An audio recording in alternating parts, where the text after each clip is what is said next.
wabarakatuh. Apa kabar kakak? Alhamdulillah baik. Meli kabarnya baik? Alhamdulillah. Baik kakak, aku mau nanya-nanya tentang musik kepada kakak gitu. Jadi yang nggak berlama-lama, aku langsung aja nanya satu persatu ke kakak ya. Oke kak, menurut kakak apa sih definisi musik menurut pandangan Islam secara umum itu seperti apa sih kak? Definisi musik secara umum ya dalam pandangan Islam. Kalau musik mungkin lebih seperti kayak lagu atau lantunan atau misalkan semacam alat musik, atau kayak suara yang indah kayak gitu. Tapi ini lebih ke yang dibahas musik di sini berarti ke lagu dan alat-alat musiknya gitu. Karena kalau lantunan-lantunan kan mungkin nanti kita ada kayak bacaan Al-Quran atau kayak puisi. Tapi kalau pembahasan musik ini yang dimaksud itu adalah lagu, nyanyian, gitu ya, nyanyian, lalu alat musiknya. Oke kak, lanjut ke pertanyaan kedua gitu. Kan ada beberapa sebagian ulama yang mengharamkan dan juga membolehkan musik gitu. Nah, yang menjadi pertanyaannya kak, apa alasan terjadinya perbedaan ini tuh kenapa kira-kira kak? Perbedaan hukum musik ya. Jadi memang di kalangan ulama itu juga kita kan kalau kita mau mengerjakan suatu perbuatan kita perlu bertanya nih ya, ini sebetulnya apa hukumnya, boleh atau tidak, halal atau haram gitu. Nah dari para ulama sendiri nih dia terdapat namanya perbedaan pendapat atau kayak khilafiyah gitu. Dan dalam Islam perbedaan pendapat itu wajar gitu. Sebagian ulama menganggap musik ini hukumnya haram gitu karena ada dalil yang menyebutkan bahwa haram dan sebagainya misalnya. Dan juga ada sebagian ulama lain yang mendapatkan bahwa musik ini dia dibolehkan tapi dengan syarat, ada syarat ini dan itu kayak gitu. Nah pertanyaannya kenapa ini bisa beda gitu ya kan. Nah tentu saja para ulama itu ketika menggali hukum atau menetapkan hukum itu bersumber dari dalil ya kan, yaitu dari sumber hukum Islam, entah itu dari Al-Quran ataupun dari As-Sunnah, hadis Nabi. Dan mereka bisa mengkaji itu dan menafsirkannya ya, menafsirkan dalam pandangan bagaimana Islam, bagaimana pengaplikasiannya di dalam kehidupan sehari-hari, ini boleh apa enggak. Karena itu terdapat perbedaan. Nah, tapi di antara dua perbedaan ini masing-masing itu punya dalil juga gitu. Maksudnya memiliki landasan hukum yang sama-sama kuat. Karena itu ada perbedaan itu. Nah, tapi ini diperbolehkan dalam Islam itu ada perbedaan itu masih diperbolehkan asalkan memiliki landasan hukum yang kuat. Jadi memang perbedaan ini memang dibolehkan gitu ya. Ada perbedaan dalam Islam itu masih diperbolehkan. Oke, pertanyaan yang selanjutnya, bagaimana pengaruh musik terhadap hati dan keimanan seseorang? Apakah musik itu bisa berpengaruh ke hati seseorang atau tidak kan? Musik itu bisa ya mempengaruhi perasaan kita, ya kan? Jadi misalkan kalau kita lagi sedih, kita mendengar yang lagi sedih, atau kita pengen pas sedih-sedih itu biar ceria lagi, kita dengerin lagu yang ceria, jadinya kita ceria, itu bisa. Atau ketika kita bekerja, biar pekerjaan kita itu semangat, kita sambil mendengarkan musik. Nah, itu mempengaruhi ya. Kita jadi semangat nih pas mendengarkan musiknya. Atau misalkan ketika di acara pernikahan gitu ya, atau acara apa, biar suasana itu meriah, masuk musik nih. Jadi hebohan gitu ya suasana itu. Jadi musik itu sangat mempengaruhi hati gitu ya. Karena itu musik juga bisa mempengaruhi keimanan gitu. Karena kan keimanan itu bisa diterima di dalam hati ya kan. Nah jadinya kita harus hati-hati kalau misalnya mau mengambil suatu musik gitu, mau mendengarkan musik. Takutnya nih, khawatirnya musik ini bisa mengganggu keimanan kita, barangkali dari segi liriknya atau dari segi jenis musiknya. Harus berhati-hati karena musik ini bisa mempengaruhi hati dan keimanan. Kira-kira kak, apa bahaya musik sih kemalakan dari ibadah dan mengingat Allah itu apa? Nah, seperti tadi kan musik ini dia bisa mempengaruhi hati, bisa mempengaruhi keimanan, maka dia juga bisa mengalahkan. Kalau mungkin ini ada dua kondisi ya, musik ini bisa mengalahkannya. Pertama dari jenis musiknya itu sendiri, kontennya, misalnya liriknya, kok liriknya ini bertentangan dengan Islam, bertentangan dengan akidah, kok nyuruh kita untuk maksiat misalnya, atau kok musiknya ini menyuruh kita untuk berleha-leha atau untuk bersenang-senang atau untuk bermaksiat. Nah itu berarti dia bisa melalaikan gitu. Kalau misalkan si liriknya ini malah bisa masuk ke hati kita gitu ya. Pertama itu. Atau dari segi ininya, genre musiknya, dia ya musik-musik yang bisa terlalu candu. Musik-musik yang bikin candu ada ya. Jadi lirik yang berulang-ulang atau musik yang berulang-ulang itu jadi bikin candu di kepala kita gitu. Kalau tadi istilahnya tuh earworm ya, jadi kita lagi ngapa-ngapain tiba-tiba kedengeran musik di kepala kita, nah kayak gitu, itu bisa juga melelahkan. Atau kondisi kedua itu musik yang bikin kita jadi meninggalkan aktivitas. Contoh misalnya kita dengerin musik atau suatu kondisi mendengarkan musik, misal konser ya, dari jam 5 sore sampai jam 10 malam atau jam 9 malam, yang mana di situ ada jeda waktu sholat ya, saat maghrib dan isya. Apakah kita bisa sholat dulu nih, jadi sholat gitu kan? Biasanya itu sulit ya. Itu juga bisa termasuk menyenangkan atau ya bikin kita musiknya ini bikin kita jadi meninggalkan ibadah. Kak, kan kalau zaman sekarang tuh sudah banyak banget ya jenis musik gitu. Nah, kira-kira jenis musik seperti apa sih yang dapat merusak akidah dan akhlak seseorang? Jenis musik yang bisa merusak akidah ya, akhlak ya. Jadi yang pertama ada yang isinya, musik tentang apa?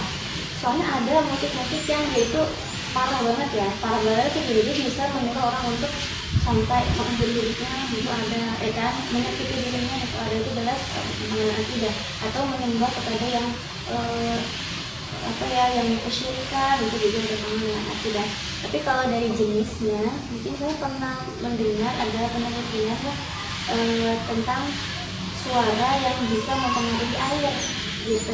Jadi air itu kan di dalamnya dia ada ada unsur, ada partikel-partikel, ada jadi ketika dia didengarkan suara, dia itu berubah gitu, bereaksi airnya.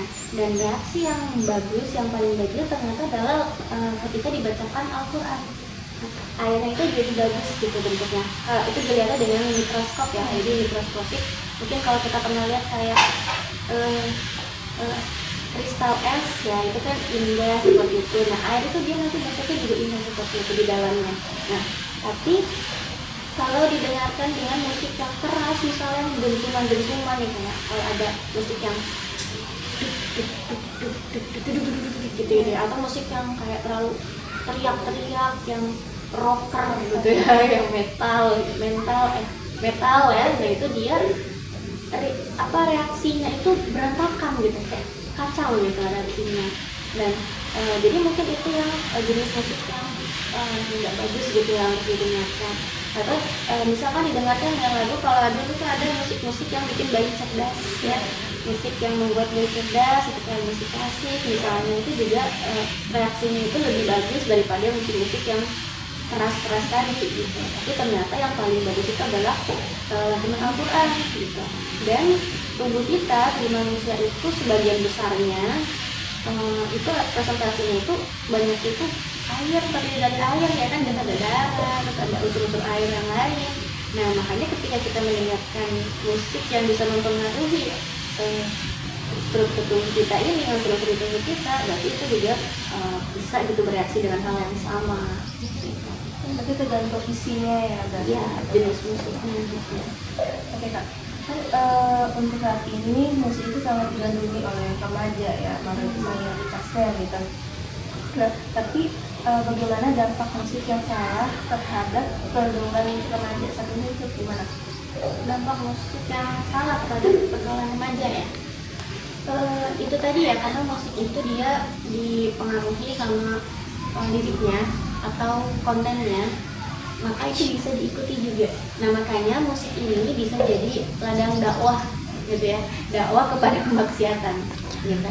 Karena misalnya dia mengajak untuk misalkan aku cinta kamu karena aku mencintaimu gitu, atau misalkan kamu adalah satu-satunya, padahal dinyanyikan misal untuk yang bukan pasangannya yang halal, maka itu adalah sesuatu yang salah, mengaruhi dong gitu kan, mempengaruhi pergaulan. Jadi selain dia mempengaruhi akidah, tapi juga bisa mempengaruhi akhlak ya, atau pola perilaku gitu. Misalkan dia, aku ingin mencintaimu sampai lebih dari apapun, apakah dia mencintainya lebih dari kecintaannya kepada Tuhannya misalnya. Kalau selama itu sangat digandrungi oleh para remaja gitu kan Kak. Tapi bagaimana dampak musik yang salah terhadap pergaulan remaja? Dampak dampak musik yang salah terhadap pergaulan remaja. Karena tadi ya, musik itu kan dia mempengaruhi hati dan keimanan, karena itu dia juga bisa mempengaruhi pergaulan atau misalkan akhlak. Contohnya misalkan yang kontennya, konten musiknya, liriknya, atau lagu-lagunya dia misal mengajak ke pergaulan yang salah, yang tidak diperbolehkan dalam Islam, maka itu ya dampaknya remaja bisa ikut ke sana. Contohnya kayak aku ingin mencintaimu misalkan dengan sepenuh hidupku, misalkan aku mencintaimu lebih dari apapun, ya itu kan ada ya gitu. Maka bisa lebih dari orang tuanya misalkan, atau dari Tuhannya gitu, maka itu bisa berdampak sangat salah gitu, dengan buruk. Jadi ya bisa, bagaimana musik itu bisa berdampak buruk, ya sangat bisa. Karena itu remaja itu harus hati-hati gitu, harus pilih-pilih musiknya tuh yang nggak cuman musik yang karena jangan salah nih, ada juga soalnya musik-musik yang terdengarnya Islami kayak lagu-lagu Arab gitu ya, atau musik yang liriknya itu kayak ada salawatan gitu, tapi isinya bukan cinta kepada Allah atau cinta kepada Rasulullah, tapi cintanya cinta ke perempuan mana kayak gitu. Jadi dia harus dilihat gitu isi dari lagu-lagunya itu. Yang tidak isinya begitu ya. Oke Kak. Bagaimana pandangan Islam tentang alat musik yang digunakan untuk hiburan yang melampaui batas itu seperti apa? Alat musik untuk hiburan yang melampaui batas, yang pasti semua yang melampaui batas pasti dia ke arah kemaksiatan. Kalau misalkan suatu perbuatan itu mengarah ke kemaksiatan, maka dia boleh dong, haram gitu. Contohnya itu apa? Dia melampaui batas sampai meninggalkan ibadah atau sampai melakukan maksiat. Maka alat musik ini, mau di alat musiknya itu berupa alat musik dari Arab gitu, contoh kayak rebana, dipakai buat kemaksiatan yang melampaui batas, ya tetap aja nggak boleh. Jadi sama seperti semua benda, alat apapun termasuk juga alat musik, kalau misalkan dilakukan untuk hal yang seperti itu, maka ya nggak boleh. Selanjutnya, apakah nasyid atau alat musik tanpa alat tertentu yang berisi dakwah atau meditasi termasuk dibuat ke dalam Islam? Nah ini kebalikan sama yang sebelumnya. Kalau misalkan alat musik ini dia digunakan untuk dakwah, maka ya boleh gitu. Karena mungkin setelah mendengarkan musik ini dia bisa jadi lebih taat misalkan, atau misalkan jadi dia ingat Allah gitu, maka boleh. Apalagi dia nggak pakai alat musik tertentu, jadi mungkin kayak syair kayak gitu ya, itu juga bisa. Karena memang pernah ada contohnya gitu kan, itu kan Nabi itu tidak ada kayak ketika hari raya itu ada yang bernyanyi, perempuan-perempuan yang bernyanyi atau nabuh kebanat gitu ya, itu tidak dilarang. Atau ketika pernikahannya seorang sahabiah itu juga ada lagunya, ada lagu-lagunya itu juga diperbolehkan. Apalagi untuk misalkan dakwah mengajak, ya itu namanya uslub ya, atau wasilah. Jadi sarana kita atau alat kita untuk menjelaskan Islam, untuk mengenalkan Islam itu begini, yang indah segala macam. Jadi diperbolehkan. Bagaimana seorang muslim itu bisa membedakan nih antara musik yang halal dan haram dan baik dan buruknya itu gimana? Nah ini penting ya, kayak tadi musik yang mungkin terdengarnya baik itu harus diteliti juga ini baik atau buruk. Tapi kalau musik yang terdengar itu tidak baik itu memang harusnya jangan kayak gitu ya.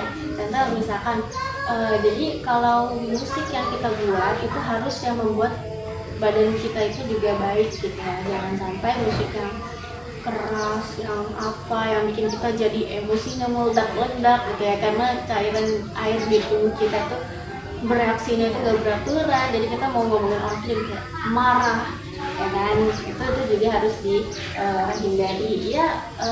Biar apa, biar kita nggak marah-marah gitu lah ya. Tapi kalau yang halal dan yang haram berarti tergantung dari isi dan tujuan musiknya gitu. Jadi karena itu juga penting ya, kan kayak tadi misalkan isinya itu tentang cinta tapi dinyanyikan kepada yang bukan pasangannya yang halal, maka jatuhnya jadi maksiat, haram ya kan. Musiknya sendiri itu nggak apa-apa, tapi ketika dilakukan untuk itu jadi perbuatan jadi haram gitu.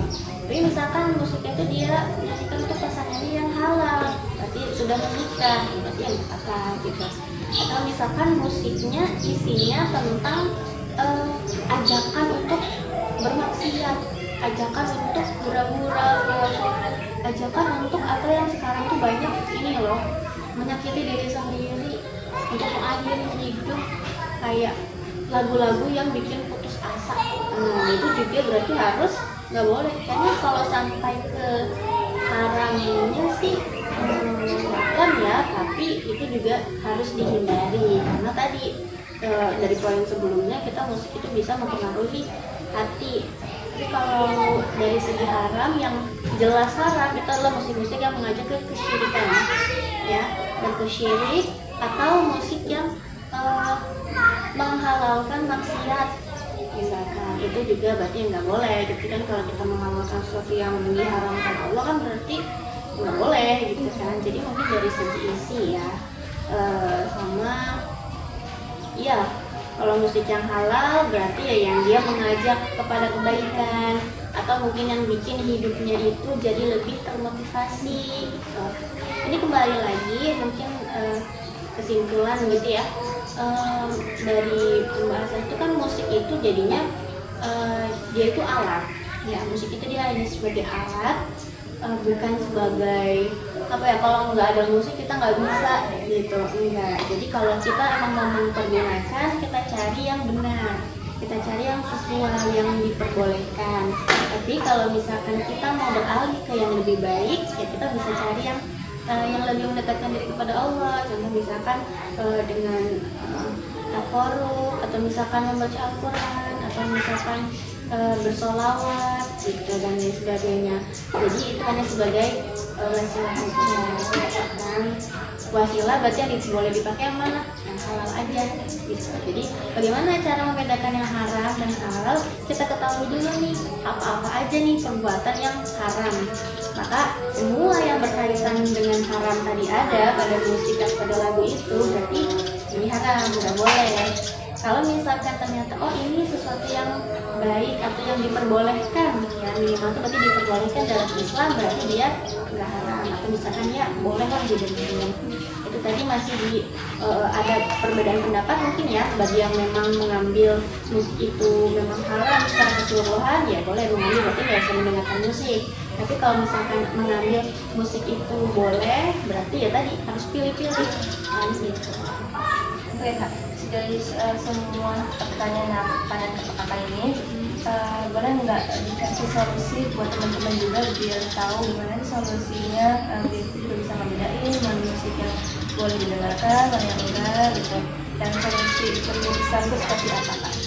Iya, solusi ya mudah-mudahan ini bisa membantu ya bagi teman-teman yang memang ingin mendengarkan musik tetapi bingung nih gimana caranya. Pertama kita harus cari tahu dulu nih yang haram-haram di dalam Islam itu apa, yang harus dihindari. Jadi ada dosa-dosa itu apa. Contoh misalkan dosa itu syirik, dosa yang paling besar itu syirik. Berarti kita kalau mendengarkan musik kita harus lihat nih ini musiknya ini ada unsur syiriknya.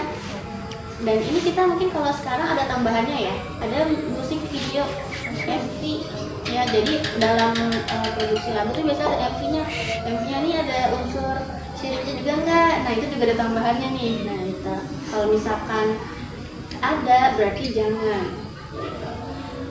Nanti kita akan lihat kalau di zaman sekarang itu musik tuh banyak ya. Jadi pilihannya banyak. Kalau kita ninggalin satu sih harusnya sih nggak apa-apa gitu ya.